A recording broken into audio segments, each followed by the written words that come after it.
Hello, everyone. Welcome to the Oregon Outdoor Recreation Summit. This afternoon, you are joining the plenary session on the Outdoor Recreation Economic Impact Studies. As always, thank you to our sponsors for helping put this conference together and making it possible for you all to be here. As you've probably already seen, feel free to introduce yourself in the chat function of your Zoom system. Also, if you have any questions that you want to ask the panelists, please type your questions in the Q&A function. So use the chat function to talk amongst yourselves. Use the Q&A function to submit questions that would be useful for the panel that you may want to have answers to. My name is Scott Bricker, and I'm the Interim Vice President of Destination Development at Travel Oregon. We're proud to be one of the hosting organizations at producing this and sponsoring this summit. Our tourism research to date has shown that scenic beauty and outdoor recreation are two of the top drivers of travel and tourism for trips in Oregon. And so therefore, the work of this summit, the work by all of you, is critical in order to make outdoor recreation a success for all. The Outdoor Recreation Summit has had already an excellent lineup of speakers and sessions, engagement opportunities. And we also still have, over the next coming week, a number of don't miss sessions that I want to share with you. On Thursday, we have our last Thursday movie night with an exciting post-film panel on burn bans hosted by Travel Oregon's own Sarah Morrissey. On Monday, the 19th, we have two closing plenary sessions. The morning, Oregon Outdoor Recreation Partnerships how outdoor recreation partnerships can serve the social movements of our times, with keynote speaker Jose Gonzalez, and a roundtable discussion to be moderated by Jonathan Riley, CEO of Better.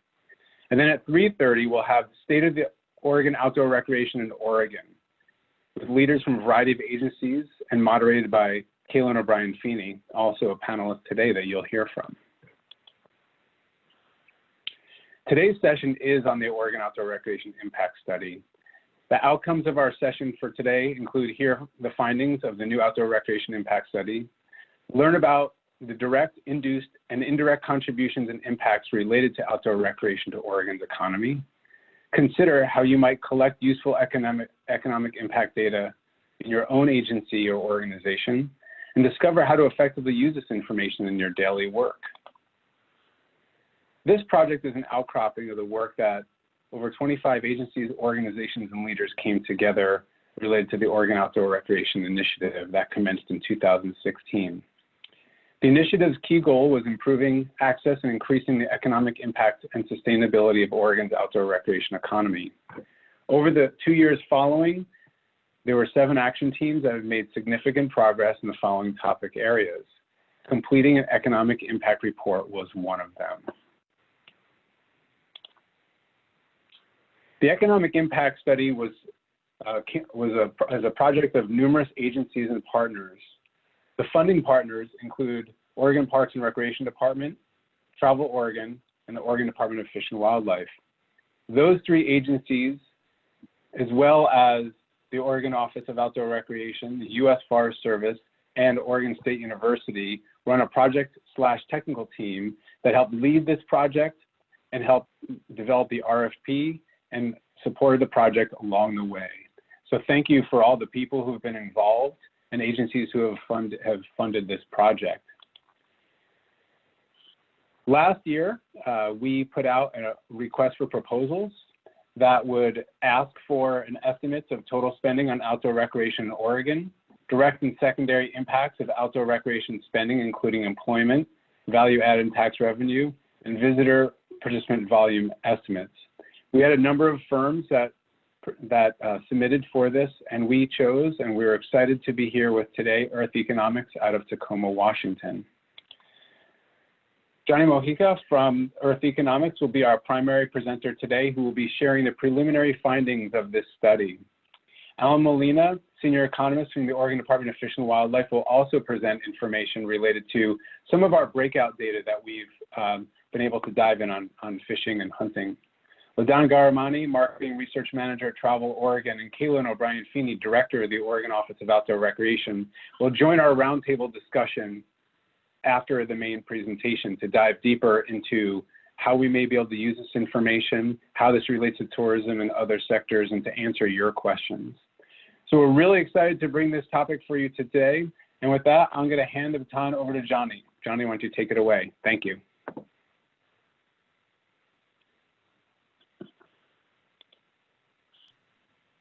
Hey, Scott. So you actually can't make this stuff up. My computer crashed, and I do need to leverage the presentation that was sent over earlier. It doesn't seem that I'm able to access my presentation here.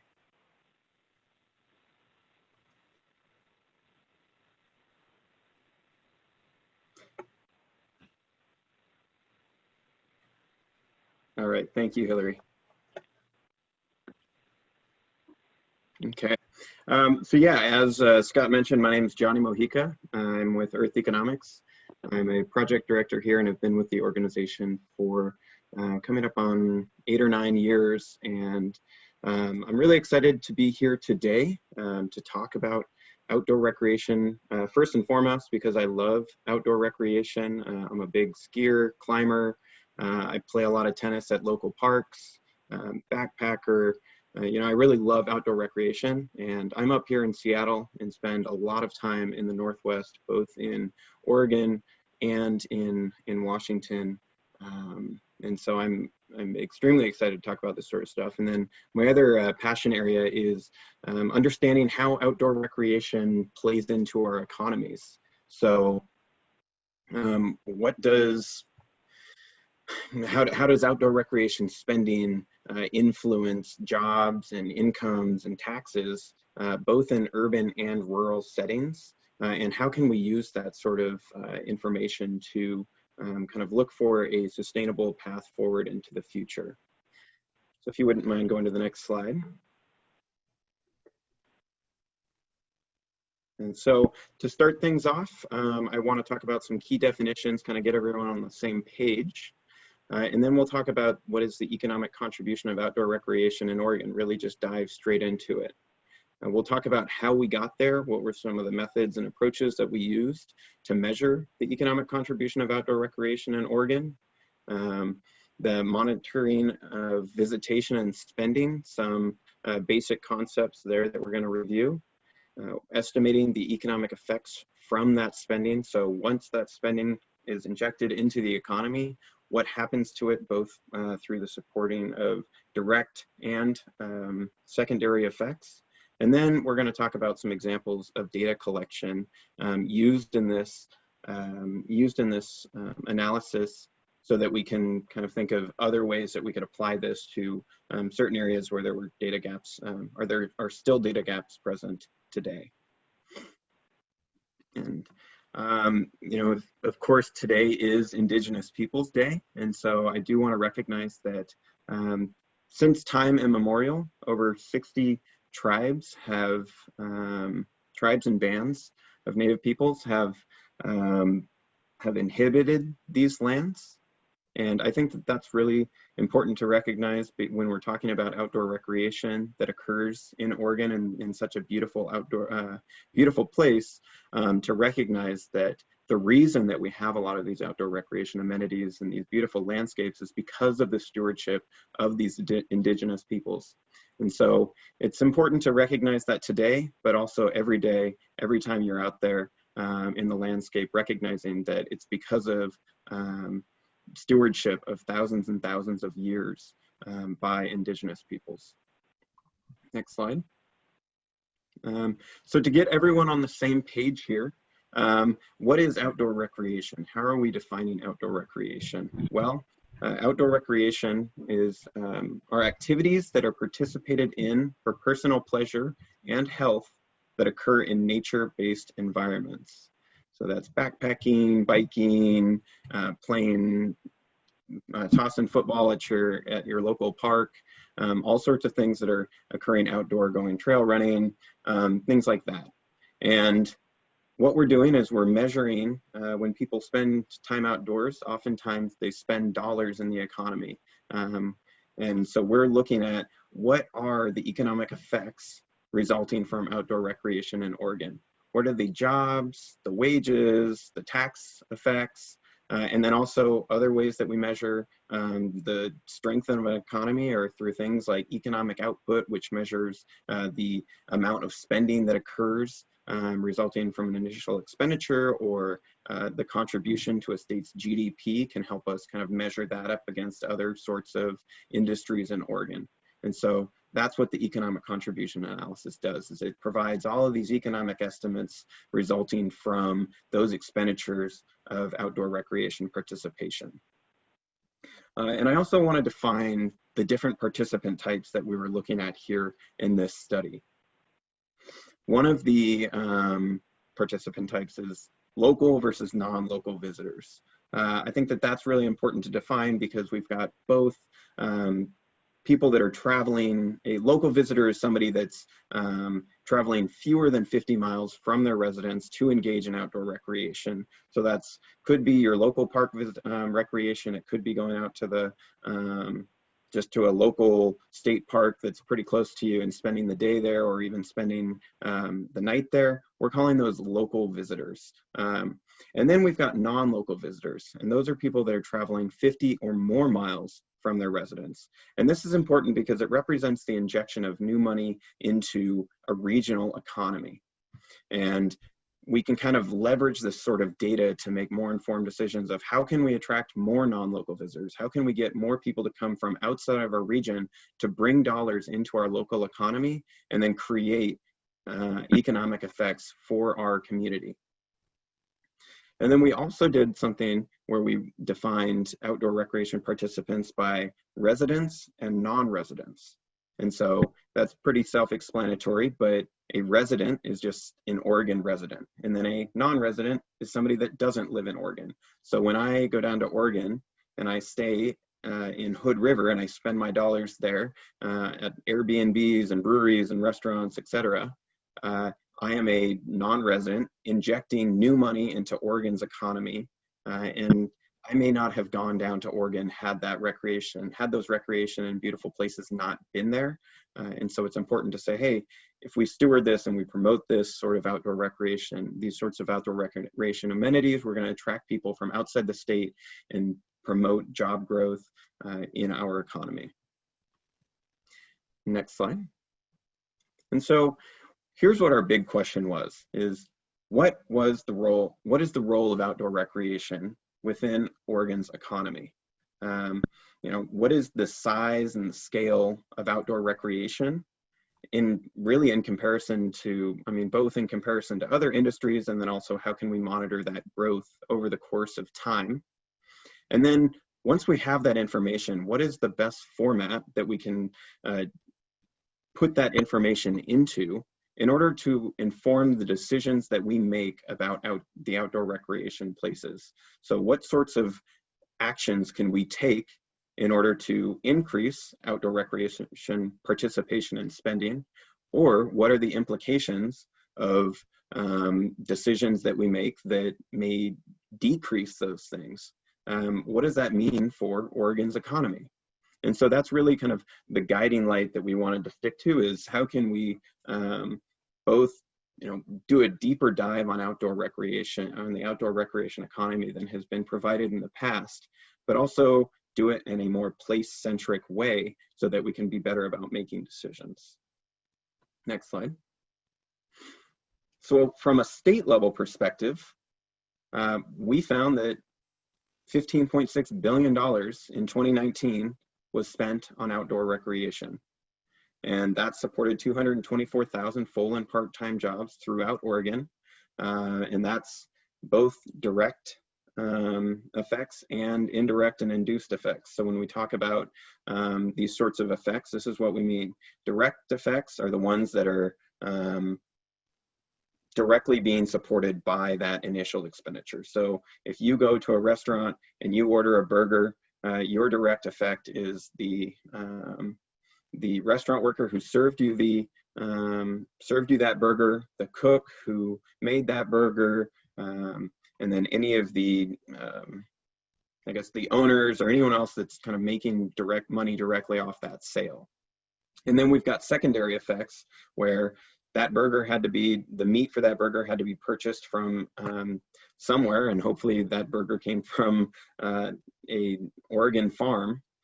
So what is the job that's being supported, and what are the wages that are being supported by that farm? And then we've also got impacts that occur from when those employees at the restaurant go and spend their money in the community. And of course, we hope that they're spending their money again on outdoor recreation to kind of further these economic effects and further the outdoor recreation economy. So we're measuring what is known as these multiplier effects, the direct impacts, and then the multiplier effects that go along with that. So the employment of 224,000 has 9.3 billion in compensation. So that means that compensation is just what is the person's wage plus any of the benefits that they receive from that job. Economic output of 24.2 billion. So that means that for the $15.6 billion spent on outdoor recreation, there was $24.2 billion spent in the Oregon economy. GDP contributions, we can measure that as kind of the share of Oregon's economy, of Oregon's GDP that is supported by outdoor recreation was $13 billion. And then tax contributions. This is a really important one because oftentimes we're looking at investment decisions on how much we spend on outdoor recreation, and it's a little bit difficult to quantify what the benefit of outdoor recreation is beyond, well, yeah, we know people are out there having fun, but it turns out that when they're out there having fun, they're spending their money at hotels and restaurants and on liquor and marijuana and on all these different industries, and they generate taxes for the state. And so now that we can measure that, we can say, hey, this is the amount that outdoor recreation supports in Oregon in terms of tax contributions.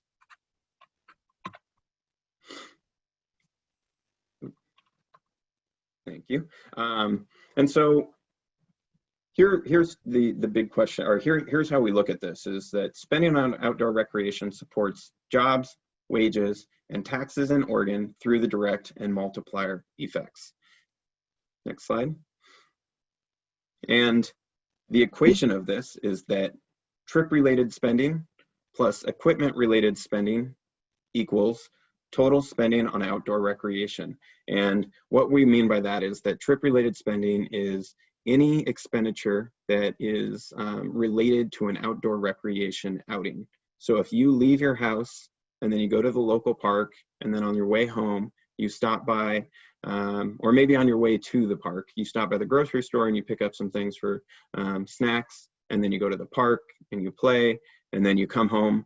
We're considering that an outdoor recreation trip, and we're trying to measure all the expenditures that go along with that.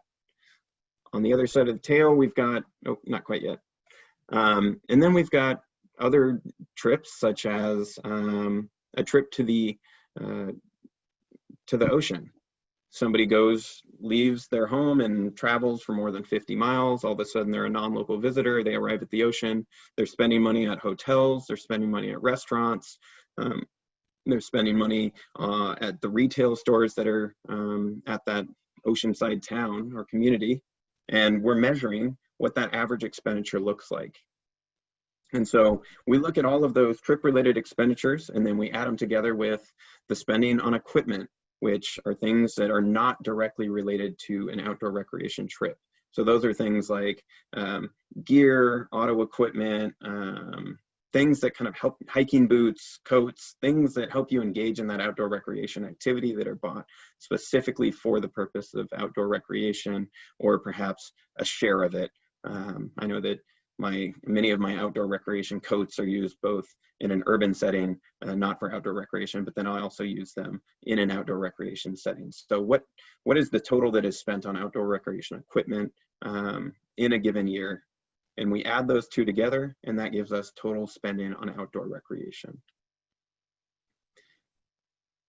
One side of that formula is the trip-related spending, which is at a very basic level, the number of participants times the average expenditures. And the way that we break down participants is, in this case, we break them down in we collect this sort of data at an agency-specific level. So we're looking at, for the National Park Service, how many participants were there?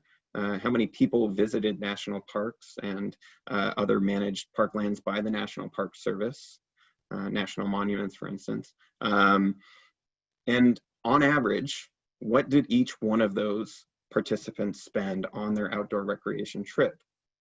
And you'll remember earlier we were talking about there's different visitor types for each of these. So it starts to become a pretty complex matrix of participant types, expenditure by participant type, and then across different agencies. They're going to all have unique expenditures associated with them. So we're looking at local visitors and non-local, overnight, across these different agencies to give us these trip-related expenditures. Next slide.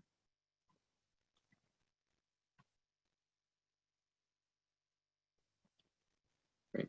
And so as I said, looking at these different participant types for local, non-local, resident, non-resident, and then the matrix of day and overnight, we're able to kind of categorize. We're trying to set up a framework where we set up a framework where we look at these different visitor types across these different agencies. And the way that we did that is, if you go to the next slide, we observed what next slide. We observed what sort of data was out there. There's a ton of data out there on outdoor recreation participation in Oregon. And there's not really a uniform way to collect and manage that data.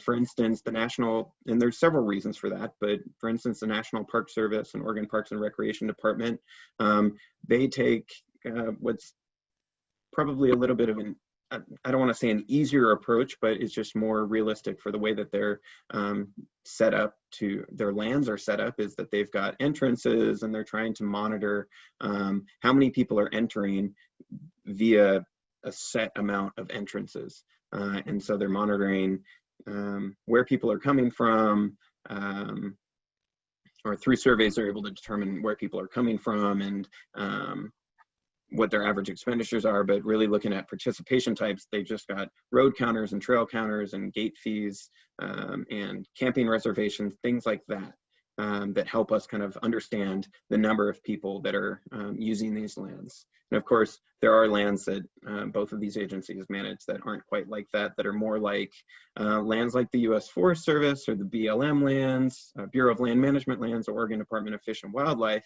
where they have these big spans of outdoor recreation lands. And it's really difficult to monitor who's entering and who's leaving those lands, just because there's no entrance necessarily. And even if there is, there's no person that's really actively monitoring who's using those. And a lot of these lands are just accessed via permit. I've got my national recreation permit, or I've got my state recreation permit. I'm allowed to enter this land. And so we looked at all of the lessons across these different, or all of the data collection procedures that each of these agencies were using. And we created a framework that said, okay, here's the best approach. Here is across all of these agencies, here's the data that's coming out of it, where they break out local versus non-local, and overnight versus day users. Let's try to organize it so that it's consistent. And then also, if we're going to fill data gaps and we're going to move forward, this is the sort of data that we want to know for these areas where we don't have solid data. This is the sort of data that we want to collect. Next slide.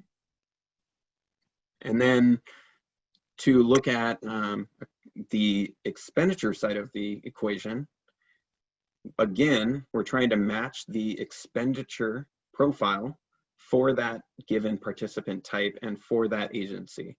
So for a given agency, such as the U.S. Forest Service, they're going to have an expenditure profile for a local user participant, a non-local participant, a day participant, and an overnight participant. And then also whether we have data on whether they're a resident or a non-resident and how their expenditure profiles may change based on those attributes. And then we also want to measure spending by industry. So we're not just saying on average they're spending $50 if they're a day local visitor or recreation participant. We're breaking those expenditures out into various industries. So how much are they spending at restaurants, and how much are they spending on gasoline to get there, and what do they spend on entry fees to access that land?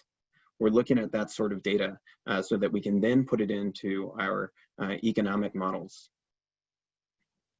Next slide. And when we ran the equation and we collected all this data from all these various agencies and all these different participation categories, we found that $12.4 billion were spent on outdoor recreation trips in 2019. And so that means that trips to state parks, hunting trips, fishing trips, wildlife watching trips, local park visitation, all of those unique recreation activities that people in Oregon and non-residents were participating within Oregon spent on outdoor recreation is estimated to be $12.4 billion. Next slide. In terms of annual equipment expenditures, again, what we did is we used data from the Outdoor Industry Association's national survey that they conducted a few years ago, looking at the expenditure spent on outdoor recreation gear, equipment. And then we also use data from the Bureau of Economic Analysis to estimate the spending on outdoor recreation equipment in Oregon in 2019. And so that's looking at things like vehicles, vehicle parts and accessories, repairs to those vehicles, different apparel that you may buy, hiking boots, mountain bikes, fishing rods, all of these different things that aren't necessarily specific to a given outdoor recreation trip, but is purchased with the intent to use on an outdoor recreation activity. Next slide. And through our analysis, we estimated that $3.2 billion was spent on outdoor recreation equipment related expenditures in 2019. So we add those two together, the 12.4 billion and the 3.2 billion, and that's how we got our $15.6 billion in annual consumer spending on outdoor recreation. And and that goes on to support, as we saw in the earlier in the presentation, all of these different economic effects. And I think what's important to note here is that this is all 2019 data. I know a lot of you are probably wondering what is the impact of the coronavirus on the outdoor recreation economy. From an anecdotal perspective, we've certainly are seeing extreme increases in outdoor recreation participation. We're seeing extreme increases in the sale of outdoor recreation gear and equipment. I think that what this study does is it provides a really good baseline. You can't get really much better of a baseline than 2019 if we were to go back and look at 2020, or if we go and we look at 2020 data, we're going to be able to see what are the real implications of COVID-19 on the outdoor recreation economy. I think that there's also an argument to be made for, okay, let's start looking 5 years in the future. How does this stack up? I mean, how did we recover from the coronavirus pandemic? Looking at, okay, well, we were at 2019, we were here, we went down for a little bit. How have we recovered since? Or maybe it's a kind of a safe haven, and it might be at least pandemic proof. The outdoor recreation economy might be pandemic proof. So there's a lot of questions that still need to be answered about the effect of the coronavirus on the outdoor recreation economy. But this study provides a really good baseline for that analysis. Next slide. And because we set our framework up to measure local versus non-local visitors and day versus overnight visitors and resident versus tourist, we're also able to pull out just the impact that non-local participants have on the outdoor recreation economy. So non-local participants include both resident and, both resident and non-resident. So both Oregonian and out-of-staters are included in this estimate.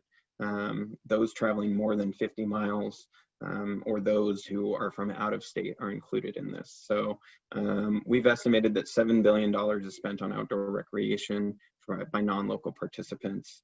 The tax contributions are $490 million, and 114,000 jobs are supported by this. Next slide. And another way that we want to provide this data, because it was very site specific, we were very careful to look at what are all of the outdoor recreation amenities in Oregon, and then let's try to tie data to each one of those sites. So looking at every state park, looking at every national forest, looking at every piece of every national park, what are the participants that go along with that? What are the expenditures that go along with those participants? And then what are the stemming economic effects that are associated with those amenities?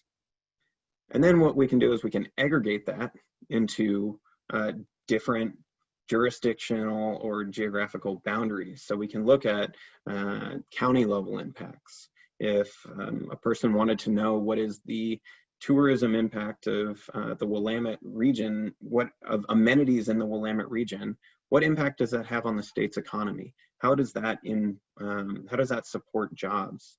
We can also look at legislative districts, which is very important for policy decisions. How can we talk to our representatives and relay the importance of outdoor recreation within their unique legislative district that they represent?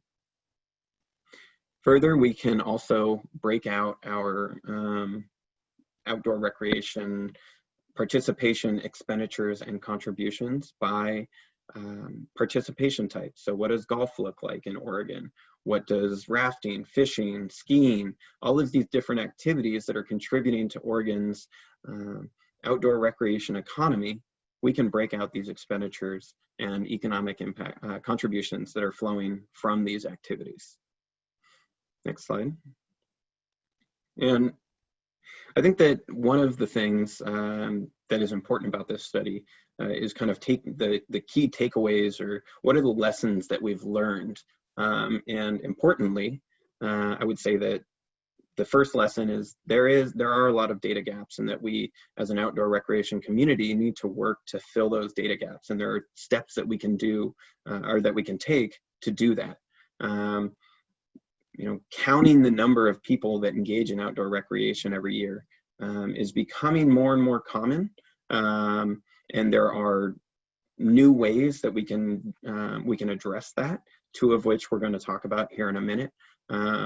But as land or recreation providers, I think it's important to estimate the number of outdoor recreation participants and further break that out by the attributes that we've kind of laid that are in our framework from the lessons that we learned from agencies that are currently doing a good job of collecting outdoor recreation data.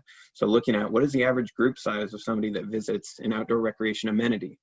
What is the average length of stay? How many, are they staying for a couple hours? Are they staying for a couple days? And then also, where are those visitors coming from? All of those really play into how much people are spending on a trip, and also allow us to apply those expenditure profiles to those outdoor recreation participants. And then agencies can also implement surveys of their visitors to estimate the average participant expenditure and make those match the participation data, so that we can directly say, okay, a non-local group, a non-local overnight group of folks spends this much on their outdoor recreation trip. And so we can put that into our overall framework and do a better job at monitoring the outdoor recreation economy. Next slide. And so the first data collection method that was, I think, pretty innovative in this analysis was the use of anonymized cell phone data to estimate, or I guess provide additional insights into the outdoor recreation participant, and then also to estimate outdoor recreation participation at certain sites where they didn't have data. And so the way that we did that was we gathered anonymized cell phone data from several outdoor recreation sites where we had really good outdoor recreation participation data so that we could see how well it matched up. And then we looked at sites that we didn't have hardly any data for. One example is that you see on the right here. This is Sunset Bay State Park and Shore Acres State Parks. And we looked at, okay, where are people coming from? How long did they stay? What is the frequency of their visit over the course of the year? And how well does that cell phone data match up to actual visitation? And it turns out that it matched up really well. We were able to see that the non-local, local ratios were accurate, that were, because we had survey data from previous years, we were able to see that the average length of stay matched up really well. And then we took that data and we applied it to sites like the Columbia River Gorge, for windsurfing and different river-based recreation that's occurring outside of Hood River. We looked at several land conservancies, because there's just not a lot of data that come from land conservancies on monitoring use that we were able to have access to. And we also looked at the Deschutes River through the town of Maupin to look at where people are putting in, where people are taking out, how long are they spending on the river, what sort of activities can we kind of infer that they're doing? Are they floating or are they kind of stagnant in the water? And so we gained a lot of insights from anonymized cell phone data. We found that it really did match up well with the data that we currently that Oregon had already collected. And then it kind of gives us an opportunity to push forward and say, okay, well, we don't have to send people out necessarily to monitor use. Maybe we can look at anonymized cell phone data to collect recreation data for participants. Next slide. And now I'm going to hand it off to Alan from the Department of Fish and Wildlife to answer or to kind of review what we did for the hunting, fishing, and wildlife related recreation to gain additional insights there. Cool. All right, thanks. Yeah, ODFW was particularly interested in the hunting and fishing and wildlife aspects of this project. We quickly realized, though, that there were going to be some gaps, some data gaps. We collect a significant amount of data. In the context of an economic impact analysis, a lot of it was transactional and sales data. So we need to get some kind of participation data a little bit. And the best way to look at this is the research questions that we have here, just to get an overall idea of what those data gaps were and how we can fill them. And we decided the best way to do that was a survey. So one of the ways that Johnny had just mentioned, kind of filling those data gaps, survey became what we went with. So what regions do participants take trips to? When we sell a license or a product of some sort that gives access to fishing, hunting, or potentially wildlife watching, we don't necessarily specify a location. You can, with some caveats, do those things wherever you like. The hunting side becomes a little more restrictive, but we don't necessarily know whether you're fishing in the ocean or where you're fishing in your backyard kind of lake or pond. So it was really important for us to be able to identify those sorts of things. This gets further compounded when we look at the difference between public and private access. So which lands you're actually participating and doing this recreation on. On the hunting side especially, we know that a significant amount of the hunting happens on private lands. And so we have great data coming from our state partners, federal partners for national parks, state parks, for that sort of participation, hunting and fishing. We lose a lot of that when we're trying to identify that happening on private lands. And there is a significant amount of that happening. So it's important to ask those sorts of questions. More specific to the economic impact analysis, we wanted to look at party size, trip length. We want to know, okay, well, when you go out and have these fishing trips or hunting trips or wildlife watching trips, how many people are you with usually? How long are you doing these things for? And then also the spending, right? The spending is going to be pretty critical here. How much do you spend? What are you spending it on? Johnny had mentioned kind of the categorizations that we use for those. And so we wanted to really focus on those two. Next slide, please. a little bit about the approach. So I did mention that this was going to be a survey, and I will reiterate one more time as well that this is 2019 customers, 2019 participation, 2019 customers. I will absolutely echo the fact that this is a great baseline, and so it doesn't explicitly include COVID impacts, but it does create that kind of baseline for future studies. The approach here, we had a sample size of just under 3,000. We made it representative of county and gender, make sure we weren't under or over sampling. We had it open for a couple of weeks, a little over a couple of weeks, and made sure we gave weekly reminders. This is kind of old hat for survey folks, but it is important to make sure that you give people many opportunities to participate in surveys like this, especially when they're just our customers in essence. We did get a decent response rate, 20%, just under 600 total respondents. And again, we did look at those, for the expenditure side, we did look at those 13 different expenditure categories. And I will point out one thing here that was very important to keep in mind with these expenditures was that we had to also include things like guide fees, like charter fees. These sorts of expenditures can be incredibly large in comparison to all other spending. If you take a guided hunting trip that is multiple weeks, that will be a very expensive trip, and most of that may be from your guide fees. So it's very important to include those when we're asking about total expenditures and when people are taking these trips, what they're spending money on. Next slide. So here's a little bit of the results. Here we have two maps. On the left side, we have the Oregon hunting zones, and on the right, we have fishing zones. They are different. We weren't able to keep them the same, and that mainly comes down to the fact that we had a small number of respondents in some of those zones. And the problem with that is that it's potentially, you could potentially have one respondent completely bias those results if they happen to have an exceptionally expensive trip and there was only 3 people that gave responses in a zone. We needed to make sure that that didn't happen and reduce the bias in these results. And so we did have to combine, mainly you can see that on the fishing side, on the southeast and the central areas, those zones had to be merged a bit. But we did that pretty carefully and make sure we had, kind of similar attributes and characteristics when we were combining those.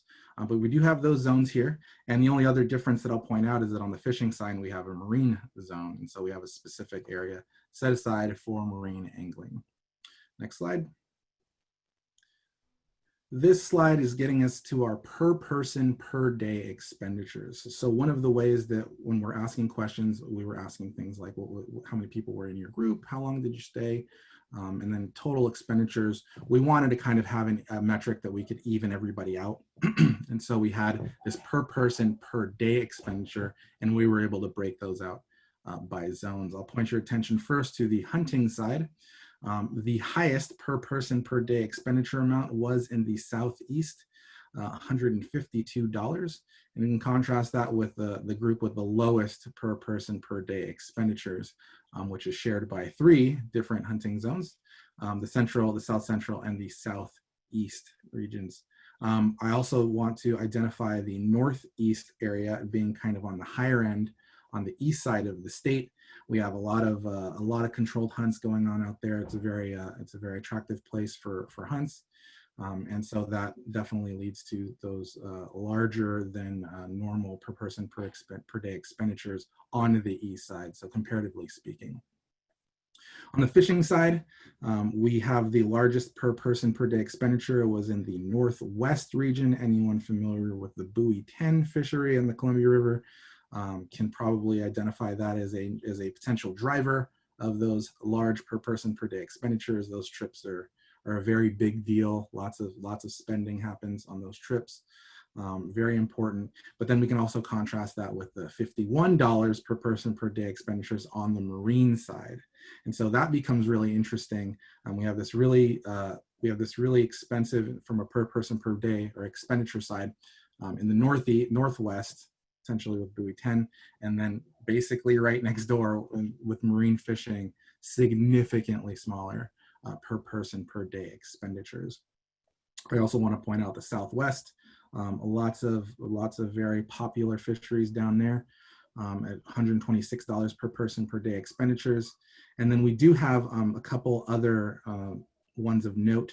The 103 kind of at the top middle area, that's for the entire Columbia River system. And then the Snake River is the one all the way on the right in the upper right-hand corner of that map, 103. And so we do have a very significant per person per day expenditures, kind of where we expected them along the Columbia River and on the Snake River, and also in some of our southwest areas as well. Next slide. So this last slide that I wanted to talk about here looked at things in the aggregate. So we're looking at hunting, fishing, and wildlife watching kind of as a whole. And there's two things I want to point out with all of this data. There's a lot of stuff here and I won't necessarily go through it line by line. But the hunting, fishing, and wildlife watching, you can kind of see in two different ways. The first one is in the aggregate. If we're looking at everything together, we have total days hunting or total days of the activity and total trip related expenditures. If we look at that from the hunting side, the hunting is the smallest. So the least amount of days, least amount of trip related expenditures, and then it goes kind of up from there. If we go to the fishing side, significantly more days, significantly more trip related expenditures, and wildlife watching even more so. So almost double or more than double the number of days wildlife watching, significantly more trip related expenditures. And so that's kind of the order if we're looking at things as a whole. Now, if we were looking at it from a per person per day perspective, that list almost gets flipped upside down on its head. So per person per day hunting was actually the highest source of expenditures, followed just behind by fishing, and then wildlife watching was significantly lower. And so the main point I think here is that we have significant numbers in total, but we can look at it from a per person per day perspective as well. So that becomes really interesting. One of the last things I wanted to say about this too is that this was our approach. We knew we had to collect some primary data to fill some of those data gaps.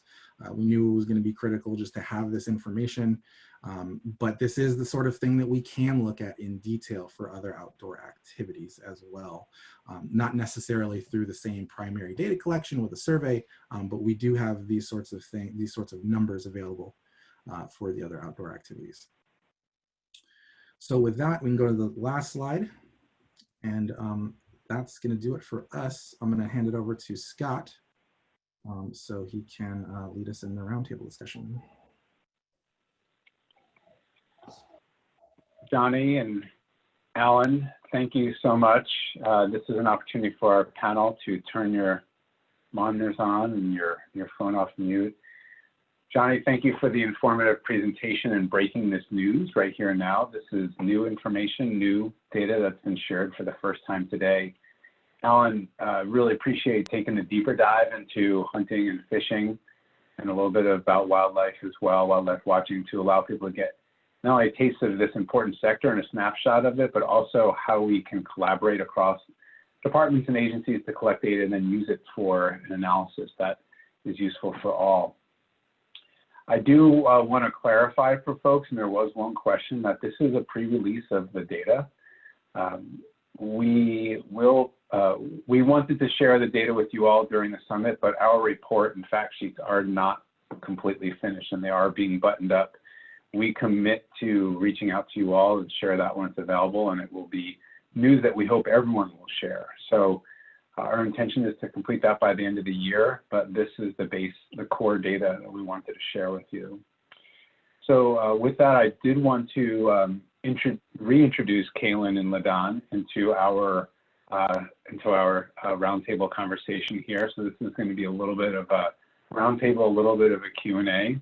I want to remind people that you can submit questions in the Zoom, the Q&A function in Zoom. I'll do my best to moderate and include questions that you ask.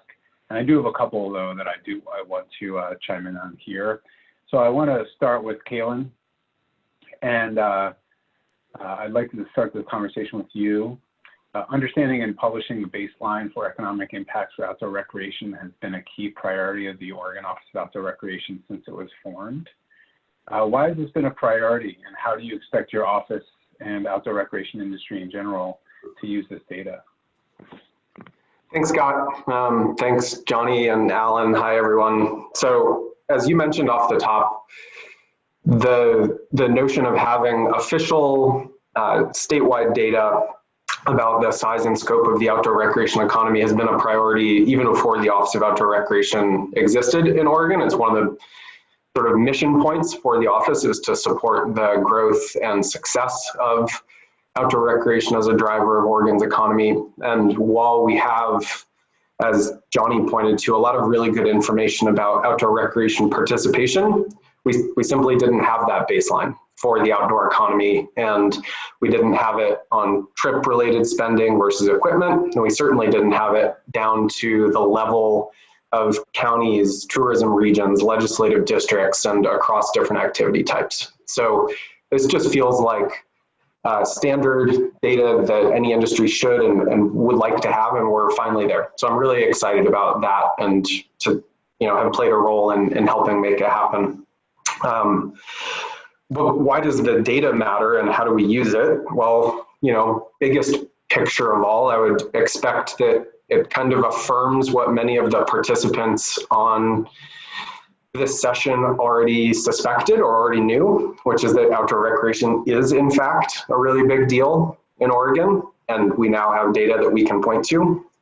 But the main use case will differ for everyone based on whether they work, with outdoor school or a trails advocacy organization, local parks, outdoor products companies. This data can speak in a lot of different ways, but mainly it's an educational and decision-making tool. That's kind of what Johnny said in the first place. And, we are still trying to understand the impacts in this current economy, in this pandemic, of what's happening to outdoor recreation and to outdoor companies, but having solid data in hand will greatly inform both our decision making as well as hopefully be a really valuable advocacy tool going forward.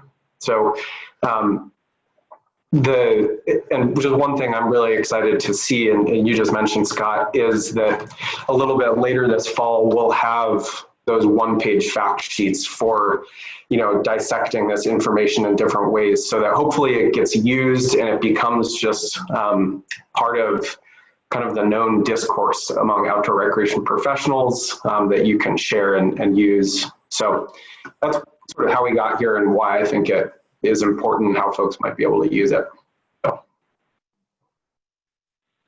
Awesome, really appreciate that response. And just for our panel, just remember, if you want to jump in at any point, just maybe raise your hand or raise your finger and I'll get to you on if you want to add to any comments. But yeah, super helpful. And I look forward to seeing how this information as well, like you said, gets used and gets distributed across the industry and for decision making.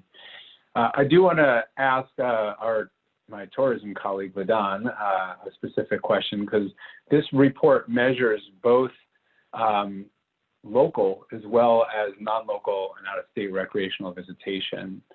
From the standpoint for Travel Oregon, how do we define tourism, and how does that definition sync up with the study?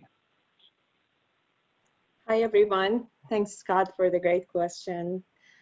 Yeah, so for basically for in-state visitors, Travel Oregon have taken the commonly agreed upon definition of tourism, which defines tourism as trips away from home of 50 miles or more, and also trips that include an overnight stay in paid accommodations.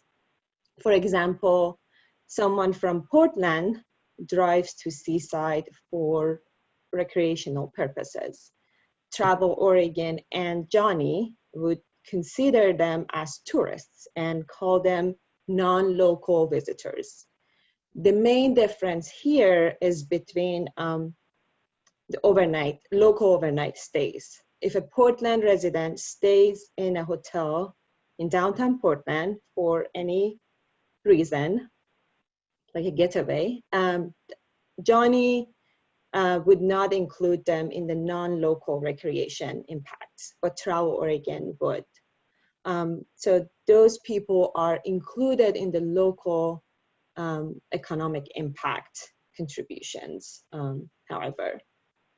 The second group that we consider to be tourists as Travel Oregon are out-of-state visitors. Based on this criterion, anyone visiting Oregon from other states or from other countries would be considered tourists. And both Johnny and Travel Oregon would treat this group as out-of-state visitors. Hopefully it clarified. I think Johnny did a great job of clarifying those definitions. Yeah, well, maybe let me follow up with you, LaDon, specifically, because we know Travel Oregon has been measuring tourism impacts for years, and that's one of the reasons how we know and how also that outdoor recreation and scenic beauty is such an important part of the tourism economy, and why we're so supportive of all this work in partnership with you all here on the webinar today. How does this project calibrate or compare the numbers that have been available to date with what we've seen here today?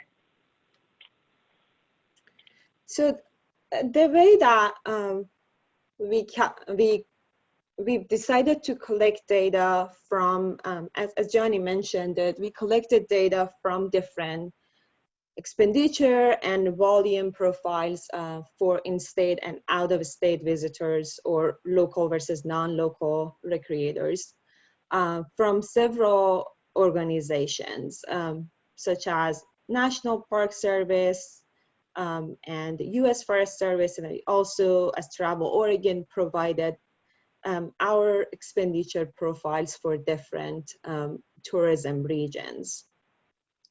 So we know that the expenditure and volume profile for those type of user are different. So we basically applied the ratio of local to non-local visitors for each recreation site.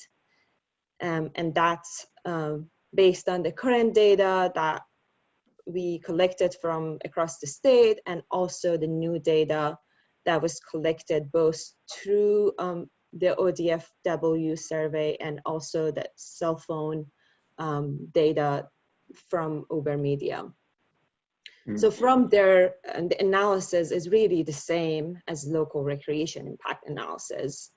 So in this study, tourism money does not circulate in the economy any different from local dollars. When you spend $200 on a trip, it does not matter where it is coming from. It is going to have the same multiplier effect, basically. So we did feel some of the gaps in the expenditure and volume profiles with the survey data and cell phone data to make sure that the tourism numbers are in line with the expenditure profiles that are collected historically by different organizations.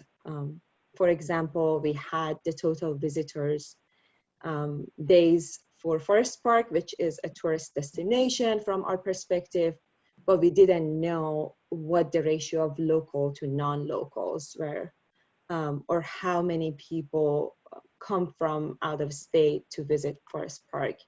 So we did use cell phone data, and we were able to allocate 36% of visitor days in Forest Park to out-of-state visitors. So it was very helpful and very, and it confirmed our methodology and making sure that they're consistent. Did anyone, do you want to chime in, Johnny? Looked like you were.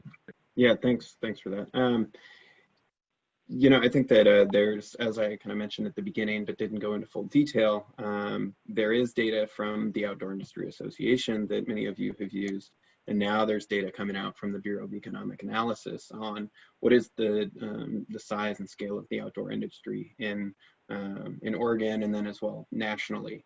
And so you know, we have cross-checked some of those numbers, or a lot of the numbers that are provided with those studies, and then really outline what are the key differences between those numbers. So what are the estimates that are being put out by the BEA mean for, or I guess how do they relate to our studies, our study that we did, and what were the different approaches that we took there. And so I think that that is an important distinction there, is looking at what's the difference in measuring full and part-time jobs versus employment, for example, or just a full-time equivalence, or what is GDP versus total spending versus output look like.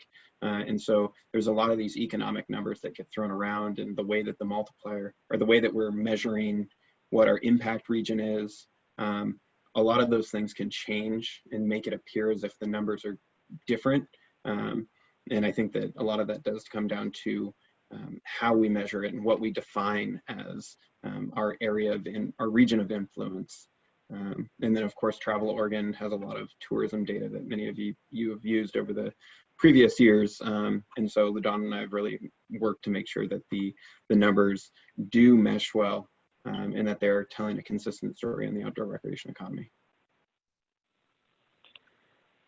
All right, thanks everyone. I'm glad we have PhDs and masters and economists on this team to help sort all that work out. So super helpful. Like that's what you all are here for. So I have a number of things that both in the chat, in the Q&A, and that are on my mind. But I want to ask one more question, and then I'm going to turn to the Q&A. You mentioned, and it was mentioned a couple of times, using cell phone data and some other data that was collected. And it seems like, I don't know if these are newer data methods necessarily, but they are or innovative, but let me just call them that. We're using things like mobile data collection in the study. What do you think maybe the future of using that kind of data to improve economic impact studies in the future? Do you see that as part of how we might really use, it might be a major part of our data mix for future analyses like this? And I'll open that up to anyone who wants to chime in. Yeah, I'll tee things off if that's all right.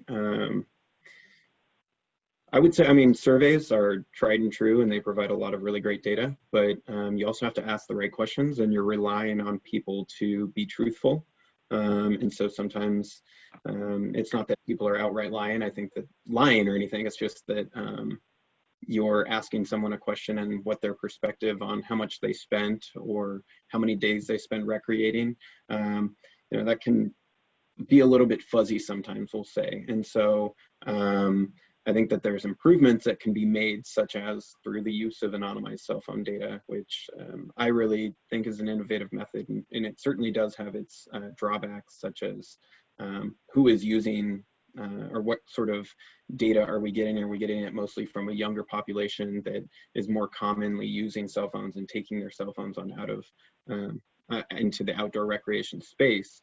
But it really does kind of provide a cost savings method to monitoring visitation use, just because you can buy bulk anonymized cell phone data at typically a much less expensive price than it would cost to send somebody out into a single recreation site and monitor that site for an entire year and pay their salary and pay all these things to monitor that. And then also they're not going to get as much data on that we could gather from the anonymized cell phone data, such as where are they coming from, what are the places that they're stopping in town, how long are people staying for, and so I think that there's a lot of opportunity there.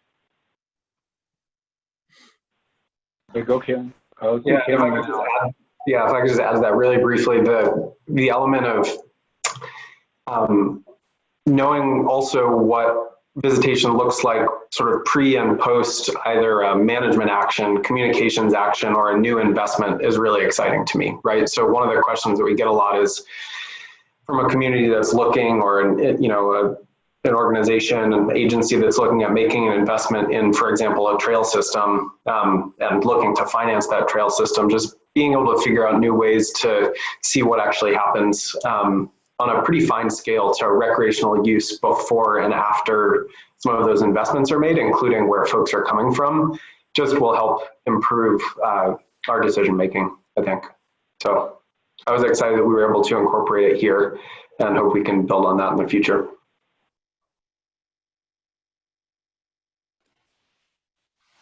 Cool, yeah. I wanted to mention one thing, and Johnny definitely alluded to this already.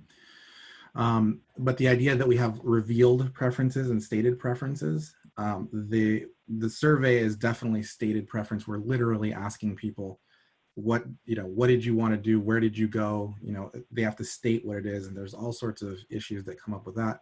Revealed preferences, meaning we actually have data that shows what you did, not what you say you did, becomes incredibly important and incredibly effective on a theoretical level, just to get that information in the same way. So that's super important. I think one of the weirdnesses is kind of how maybe some people don't even know that this data exists, doesn't know that the data is being collected on them. I'm sure it doesn't necessarily kind of creeps people out sometimes to know that their cell phone is like basically constantly recording where they are and things like that. But it's incredibly powerful. It can be a very good tool to be able to answer these questions in a better way.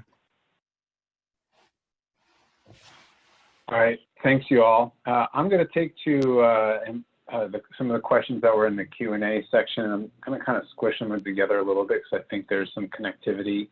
People asked about the impacts of outdoor recreation camps, summer camps, organized events and races. I know that those are in two separate questions, but I'm sort of putting them together in one. Obviously, this year, those things were drastically impacted, so it sort of almost would be interesting to understand that.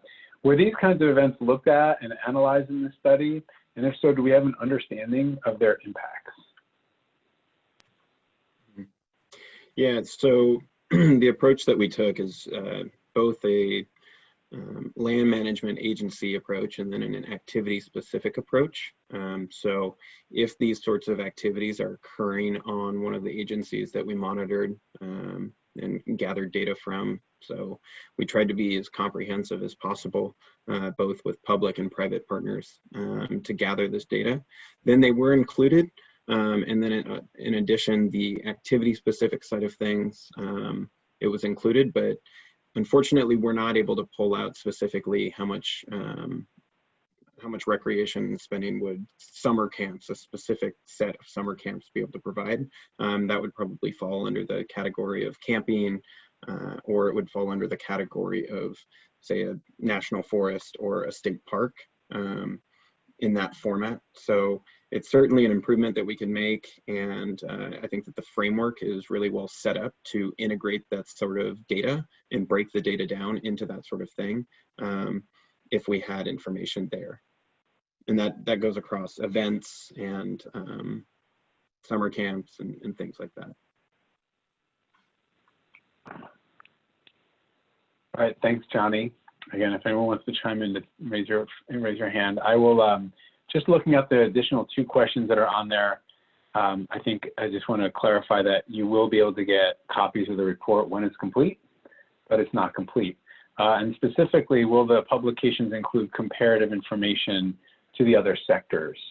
So Johnny, if you want to take a hit that, or also Kaylin, feel free to jump in, or anyone else. Yeah. Yeah, it will. Specifically, we're going to be looking at GDP contributions and employment, and I suppose as well the average wages paid to those, I guess, affected by the outdoor industry in Oregon. And so we're going to be looking at what is the contribution of healthcare in Oregon, what is the contribution of forestry, and we can make those comparative data points, I guess, so available to you, so that we can talk about that with our representatives, for instance. And how about across modalities in outdoor recreation? What do you mean by that? Well, we have hunting and fishing. How about, biking or hiking? Oh, yeah, sorry. We can make comparisons across the contributions of different outdoor recreation activities. There could be some things to think about there when you're looking at hiking versus backpacking. I mean, just the contribution of different outdoor recreation activities. Trying to argue, I hate to pit outdoor recreation activities against each other, I guess is what I'm saying. Well, and maybe this leads to the last question I think we have time for, and then we'll do a wrap, because we want to be wrapped by 1:15, which is, Alan, you gave a good presentation about how we looked deeper into a couple of specific sectors, I think that there's opportunities for different agencies or different groups to be able to do that. And I wanted to dive deeper into the future of data collection. During the process of this report, this project, which has been, over a year, we talked a fair amount about how there are many different types of data sets. Sometimes they talk to each other well, sometimes they don't, and that there could be improvements on that. I was wondering if, from a standpoint of whether Johnny Father and Kaylin too, because you also worked when you were at OIA on economic impact reports, processes you've seen across other states that we might be able to adopt, and also what the potential future reality for us is to do better alignment. And that may be more of a Kaylin question for data collection, so that we can really level this up and have it go into one report. So I'll open the floor for that, and let's just take 2 or 3 minutes. So if you can be brief, that'd be great. Yeah, so I won't stray too far into the nuances of data collection, but just sort of reaffirm that now that we have this study in place and we do have good working relationships across agencies, this can serve as a baseline. And so whether we would look to repeat a similar report like this in a year or 2 years or 3 years, I won't speculate, but we have this solid starting point. And if we are able to sort of integrate these data going forward, we can actually provide a trend line, right? Which we can't here today. This is more of a snapshot than a movie. And that would be my motivation in sort of working across those agency boundaries. I'll leave it at that. Anyone else want to chime in on this question? I don't mind.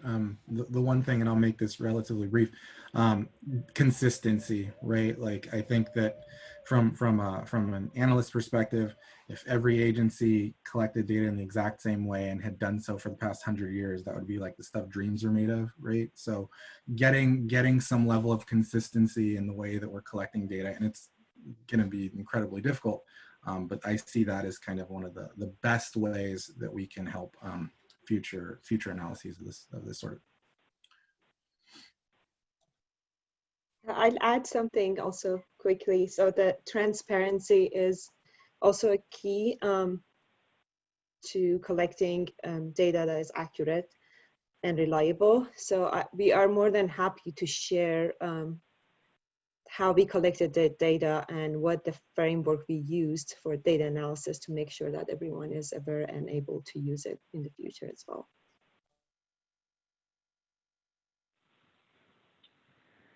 All right, well, thanks. I'm going to move us towards wrap. Just want to say for the group, and of course, thank you to the panel, to Earth Economics, to the funding partners, to everyone here who's been leader in this work. Thank you for that. We will commit as a group to following up with you when the report is done, to help with the report, with the fact sheets. We've been so focused on this report, I'm not sure that I can report out unified for the group, like what after that the next steps are. Clearly there's interest in things like consistency in data and how we work collaboratively with that. And that may be items for either members of this committee or you all to be interested in and provide leadership and step up to say this is something that we want to see happen. So I think there's a lot of interest in keeping this work going forward, but we've been pretty focused on the task at hand. So we will let you know when that comes out. And again, I want to say thank you. I'm going to share my screen and say that there is one very specific opportunity right now that you can participate in. This is more of a plug, to be honest, from me, which is that Travel Oregon has its industry survey open right now. And as members of the outdoor recreation community, we want to hear from you because we believe that what you are interested in does impact the visitor economy, and that our industry survey will help impact what Travel Oregon's future and strategic direction is, as well as our regional partners in the tourism industry as a whole. So again, I want to thank the panelists. I want to thank Hillary Sager of Travel Oregon and Stefano of the Oregon Trails Coalition for being behind the scenes and playing captains of the technology ship. And for everyone here on the webinar for your work in making Oregon a wonderful place to outdoor recreate, a sustainable community and part of our economic reality. Have a great day and look forward to seeing you all at the next summit session. Take care, y'all.